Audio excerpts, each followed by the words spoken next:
Parce que tu mènes un combat politique. Mais je te le jure, moi je viens vers toi, frère.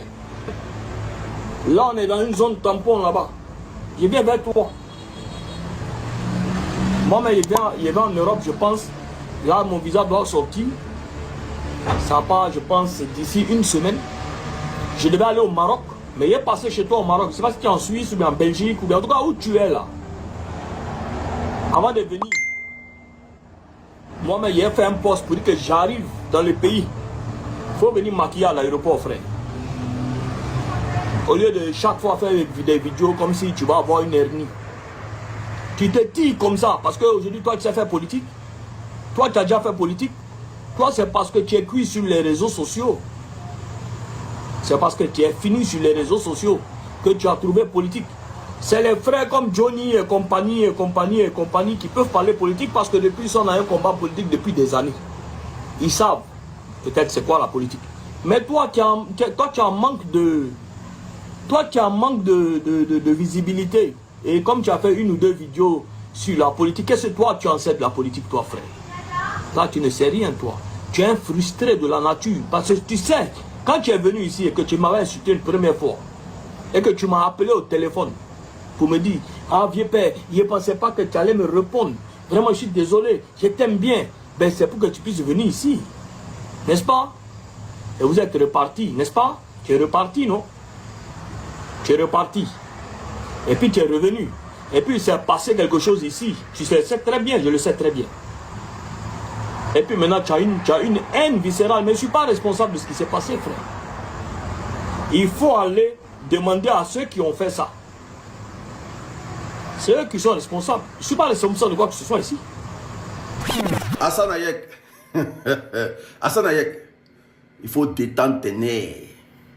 Quand je commençais la politique, là, tu avais encore les cheveux. Donc je ne suis pas de la nouvelle école. Maintenant tes menaces là, tu vois, tu t'assois dans mon pays, sur la terre de mes ancêtres. Et puis tu me menaces. Tu vois, non? Mais cette réciprocité là, ça n'existe pas. Voir un Africain au Liban menacer un Libanais, ça n'existe pas. Vous à la base, vous êtes des esclaves. Vous à la base, là, vous êtes un peu pauvre. Un peu moins que rien. Vous êtes arrivé en Côte d'Ivoire par quelle magie? Aujourd'hui, là, vous vous permettez de tout faire dans le pays. Là. C'est pour ça que toi, tu peux t'asseoir en Côte d'Ivoire, me menacer. Je t'ai posé une question. À quel moment les Libanais cherchent à avoir des postes politiques en Côte d'Ivoire? Vous ne serez jamais maire, vous ne serez jamais député en Côte d'Ivoire. Je reste sur ma position. Mais au lieu de venir dans le débat, tu préfères menacer. On l'écoute attentivement et puis on revient. Comment il s'appelle là? Toi qui es en Europe là. Ça fait 2 ou 3 sorties que tu fais sur moi. Je ne dirai pas ton nom. Mais je te le jure que moi, il vient vers toi.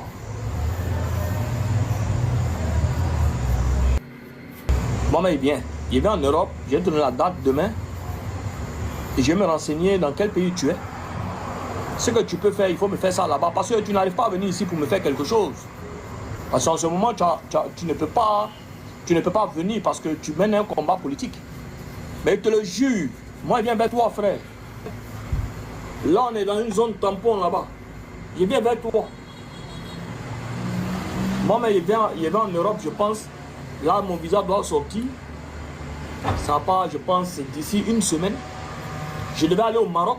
Mais il est passé chez toi au Maroc. Je ne sais pas si tu es en Suisse ou bien en Belgique ou bien en tout cas où tu es là. Avant de venir. Moi, mais il a fait un poste pour dire que j'arrive dans le pays. Il faut venir maquiller à l'aéroport, frère. Au lieu de chaque fois faire des vidéos comme si tu vas avoir une hernie. Tu te tires comme ça parce qu'aujourd'hui, toi, tu sais faire politique. Toi, tu as déjà fait politique. Toi, c'est parce que tu es cuit sur les réseaux sociaux. C'est parce que tu es fini sur les réseaux sociaux que tu as trouvé politique. C'est les frères comme Johnny et compagnie qui peuvent parler politique parce que depuis, ils sont dans un combat politique depuis des années. Ils savent peut-être c'est quoi la politique. Mais toi, tu as un manque de... Toi, tu as un manque de visibilité. Et comme tu as fait une ou deux vidéos sur la politique, qu'est-ce que toi, tu en sais de la politique, toi, frère? Là, tu ne sais rien, toi. Tu es un frustré de la nature. Parce que tu sais, quand tu es venu ici et que tu m'avais insulté une première fois, et que tu m'as appelé au téléphone, pour me dire, ah vieux père, je ne pensais pas que tu allais me répondre.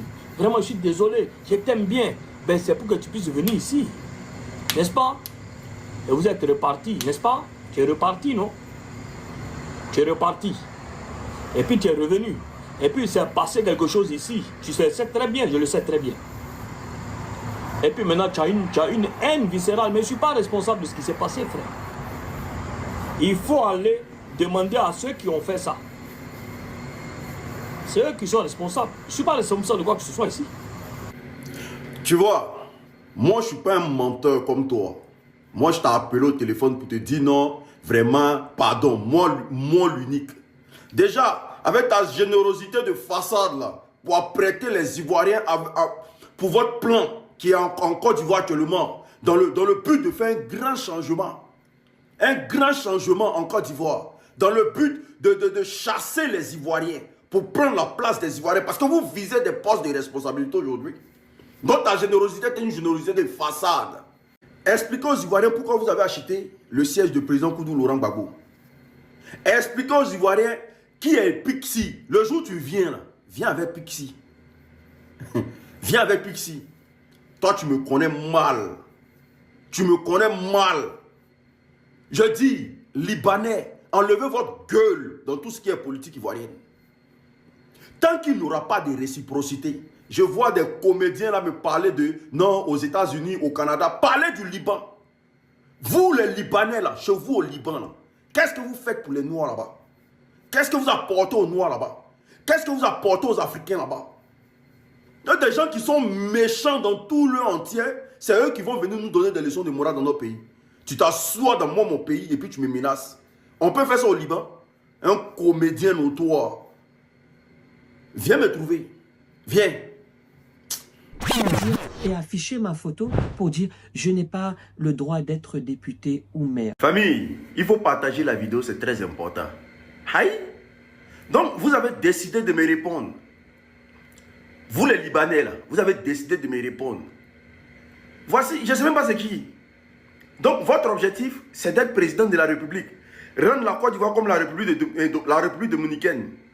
Allez vous accaparer de notre pays. Vous nous arrachez tout. Que la justice dit quoi? Les droits disent quoi? Le Liban est un pays de droit. Le Liban est un pays de droit. Et puis toi, tu vas venir nous apprendre nous-mêmes notre justice. Tout ça là, c'est ado. Tout ça là, c'est le RDA. Tu allumes ta caméra et monsieur se dit que nous sommes dans les émotions, que nous sommes minoritaires. Tous les Ivoiriens pensent pareil. Un Libanais ne doit plus être député ou maire en Côte d'Ivoire. Ce message, je le reçois depuis le début de la semaine. Mais évidemment, un Libanais ne peut pas être maire et député en Côte d'Ivoire. Mais un Libanais naturalisé ivoirien peut être député et maire en Côte d'Ivoire. Il faut que tout le monde sache cela.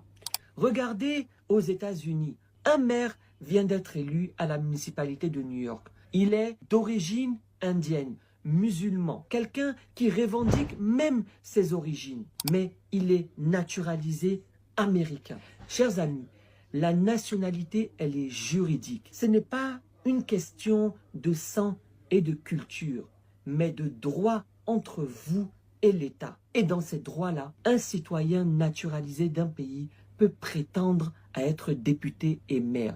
En Côte d'Ivoire, par exemple, quelqu'un qui veut devenir député et qui a été naturalisé, il doit attendre d'abord 10 ans avant d'être candidat à la députation ou être conseiller régional ou conseiller municipal. La Côte d'Ivoire est riche de sa diversité. De grands pays se sont construits avec des immigrés, comme les États-Unis, le Canada et même d'autres pays. Maintenant, une autre question se pose. Pourquoi viser spécifiquement les Libanais? Les Libanais représentent une grande communauté en Côte d'Ivoire. Pour certains, ça va faire bientôt 100 ans qu'ils sont là. Dans mon cas de figure, mon grand-père est arrivé dans les années 1930. Ça veut dire que dans quelques années, l'histoire de ma famille ici atteindra près de 100 ans. Mes deux parents sont nés ici en Côte d'Ivoire, dont l'un avant l'état de l'indépendance. Et aujourd'hui, certains se cachent derrière des pseudo-avatars pour dire et afficher ma photo pour dire je n'ai pas le droit d'être député ou maire. Mais heureusement que ce sont des gens peu éduqués, minoritaires et qui ne représentent pas la Côte d'Ivoire. Les Libanais représentent un groupe extrêmement important en Côte d'Ivoire. Ils sont des centaines de milliers. Ils cotisent des impôts, ils créent de la richesse, ils créent des infrastructures, ils embauchent du personnel. Une communauté puissante et qui est là depuis des générations. Bien évidemment qu'il y a des personnes qui vont vouloir s'intéresser à la politique.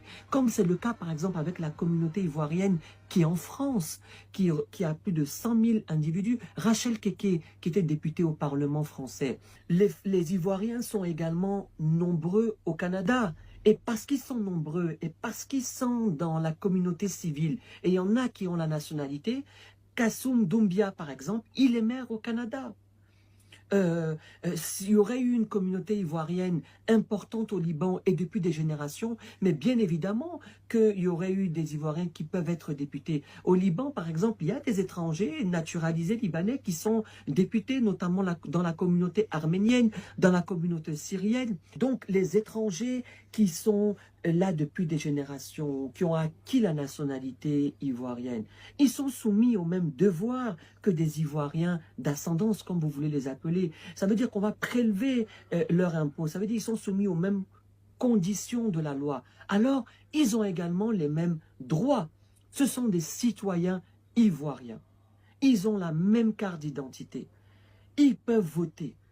Pour ceux qui sont là et qui vivent ici, ce sont des Ivoiriens. Que cesse ce discours raciste et xénophobe qui n'a pas lieu d'être sur le débat public et qui est un débat dépassé. Vous êtes un peuple très dangereux, vous les Libanais. Vous êtes un peuple très dangereux. Pourquoi tous les pays ne veulent pas vous sentir? Posez-vous la question. Et vous-même là, quand vous parlez des États-Unis, qu'aux États-Unis, il y a des gens qui sont maires, qui sont députés, des Africains qui sont des maires, qui sont députés là. En France, il y a des Africains qui sont maires, députés, au Canada, pareil là. Mais pourquoi vous ne mentionnez pas le nom du Liban? Pourquoi vous ne parlez pas du Liban? Pourquoi vous ne dites pas qu'au Liban là, il y a des gens, il y a des Africains qui sont maires, qui sont députés là-bas? Pourquoi? Pourquoi vous prenez des exemples? Mais ici en France là, quand on veut monter une société là, on nous laisse tranquillement. Aux États-Unis pareil, au Canada pareil. Donc un Américain fait une société en Côte d'Ivoire, ça ne nous dérange pas. Mais vous, parlez du Liban et parlez des bienfaits que vous faites aux Africains, au Liban. Allez-vous, j'ai dit, la charité bien ordonnée là, ça commence par soi-même, non? Pourquoi vous ne, tout ce que vous voulez faire de la Côte d'Ivoire là, tous ces investissements que vous voulez mettre en Côte d'Ivoire là-bas là, pourquoi vous ne partez pas faire ça au Liban? Allez construire le Liban. Parce que le Liban est un pays très pauvre. Donc, toutes ces économies, tout l'industriel que vous êtes en train de monter en Côte d'Ivoire, là, allez faire ça au Liban. Nous-mêmes, on vous chasse, allez-y. Donc, votre objectif, là, c'est de devenir maire député. C'est-à-dire que vous, là, vous allez nous gouverner dans nous-mêmes notre propre pays. Si ça existait auparavant, ça ne va plus jamais exister. Il faut faire confiance à cette nouvelle génération-là. Il faut faire confiance à cette nouvelle génération-là. C'est quand vous avez donné au Félix Houphouët-Boigny et puis vous acceptez à Abidjan, là, en Côte d'Ivoire, là. Sachez que là, nous, cette génération-là, on n'a pas gobé ça. On n'a pas avalé ça. Donc ça ne passe pas. Votre amitié ne nous sert à rien. Votre présence en Côte d'Ivoire ne nous sert à rien. Donc il faut que ce soit clair dans vos têtes. Façon que vous êtes rejetés partout dans le monde là. Ce n'est pas nous la décharge de la planète Terre. Donc jamais de la vie. Parce que vous là, vous êtes très dangereux. Vous êtes un peuple dangereux. Ce que vous faites pour avoir l'argent même dans ce pays là. Qui sait? À quel jour ils ont mis la lumière dessus? Jamais de la vie, famille. Donc là, on est gamé et puis on est là. Tant qu'il n'y a pas de réciprocité, vous matez nos parents, vous les humiliez au Liban. Vous les humiliez à longueur de journée. Vous les rendez plats dans vos pays. Ils n'ont même pas le droit d'avoir un magasin pour eux-mêmes.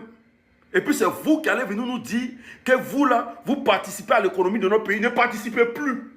On ne veut plus. Cette participation dangereuse là, empoisonnée là, on ne veut plus. Allez-y participer à l'économie du Liban. Le Liboul dit quoi encore, champion? On dit, nous les Ivoiriens, on ne veut pas que les Libanais soient députés ou bien maires ou bien quoi. Les Libanais, enlevez vos pieds dans nos politiques. Aïe, on a vu comment vous avez pris les autres pays. On a vu comment vous avez pris les autres pays. On voit ça arriver, puis on va s'asseoir, on va s'aider. Et puis demain, dans nous-mêmes, nos propres pays, on va devenir victime. On va devenir petit coin. On ne peut pas accepter ça. On dit on ne veut pas. Si tu fais sortir quelque chose aux États-Unis là-bas, non, lui là, indien d'origine, il est devenu maire de New York. Jean, tu veux nous dire quoi? Tu veux nous dire quoi? Genre, on a qu'à s'apprêter parce que vous là, vous allez devenir ça bientôt. Vous allez devenir maire, vous allez devenir député. Et puis bientôt, vous allez devenir président. Champion, ça ne peut pas se passer. Il ne faut même pas te fatiguer même. Il faut nous montrer au Liban. C'est lui qui est parti prendre aux États-Unis là. Hein? Faut nous montrer au Liban. Un Ivoirien, bon, pas un Ivoirien, un Noir comme moi, qui a quelque chose au Liban. Faut nous montrer. C'est dans la grande gueule, papa. Tu prends exemple sur les autres pays là. On dit chez toi, champion, si c'est pas réciproque là, laisse tomber. Un Français peut quitter en France pour venir en Côte d'Ivoire et puis dire que lui, il veut devenir député. Et puis, il a ses pleins droits parce qu'il y a des Ivoiriens qui sont ça chez eux. C'est la réciprocité. Il faut nous montrer seulement un Ivoirien qui a quelque chose au Liban. Ah, moi, c'est Liboul là. C'est terminé, partagé. Naturalisé ivoirien peut être député et maire en Côte d'Ivoire. Moi, j'ai juste une question à vous poser, monsieur. Il y a combien d'Ivoiriens qui sont naturalisés libanais au Liban? Attends. Juste une question. Mais tout ce que vous êtes en train de dire là, moi, je sais que ce n'est pas de votre faute. C'est de la faute de nos dirigeants. Depuis le premier président jusqu'à aujourd'hui. Ils vous ont donné le pouvoir dans notre pays. Donc, vous pouvez parler. Mais moi, c'est ma question. Il y a combien d'Ivoiriens qui sont naturalisés dans votre pays? Il y a combien d'Ivoiriens qui sont des chefs d'entreprise dans votre pays? L'Ivoirien naturalisé libanais détient combien de pourcentage d'entreprises d'investissement dans votre pays? J'aimerais savoir, s'il vous plaît. Parce que vous-même étant dans notre pays, vous nous détestez, nous les Noirs. Ça fait des années que je suis en relation avec un Français qui a travaillé en Côte d'Ivoire, qui vous a fréquenté. Il a même des enregistrements où vous dînez ensemble et puis vous nous brûlez. C'est-à-dire que vous nous carachez dessus comme si nous on était des chiens. Un Français peut venir, un Suisse, un Belge peut venir en Côte d'Ivoire. Et puis il va dire, comme il est naturalisé, Ivoirien, il va être maire. Moi, ça ne va pas me déranger. Parce que j'ai mes frères qui vivent là-bas, qui ont la nationalité. Aujourd'hui, en France, il y a une Ivoirienne qui est députée. Au Liban, l'Ivoirien a déjà été naturalisé. Est-ce qu'un Ivoirien a un appartement qui porte son nom? Je ne parle pas de la vieille que vous avez pour vous faire publicité aujourd'hui, qui vit par live TikTok. Comme une clochade. Ça fait des années elle a nettoyé caca de vos parents jusqu'à aujourd'hui. Là. Elle vit comme une clochade dans votre pays. Je ne parle pas des Noirs dans votre pays. Quand elle dit trop à un Libanais, puis on la gifle en pleine rue. Là. Je ne parle pas de ça. Hein. Il y a combien d'Ivoiriens qui ont été naturalisés? Moi, je veux savoir. Comment me montrer ça, au fait? Quand vous voulez parler, asseyez-vous et puis réfléchissez un peu. Ok, ils sont gentils, mais on ne va pas abuser non plus, quoi. Prenez et travaillez ça. Ou bien, c'est quoi? Ok, c'est trop gentil, trop con, c'est ça? Trop gentil, trop con. Quand vous parlez, vous entendez. On va toujours vous répéter ça. Parce que vous avez l'habitude d'aller dans le pays des gens, acheter ceux qui sont achetables, et puis vous voulez dominer. C'est vrai que je ne mets pas ma main au feu pour couper. Mais je suis sûre d'une chose. Un jour va arriver. De la manière donc au Mali, ils ont jeté au corps des Français dehors. C'est comme ça, un jour, vous les Libanais, on va vous montrer la route des chevaux. Un jour va arriver. Parce que les gens qui sont en train de dire bientôt la Côte d'Ivoire va appartenir aux Libanais, il n'y avait pas les réseaux sociaux, la jeunesse n'était pas réveillée. La Côte d'Ivoire ne peut pas appartenir aux Libanais comme la Mauritanie. Parce qu'au temps de la Mauritanie, il n'y avait pas la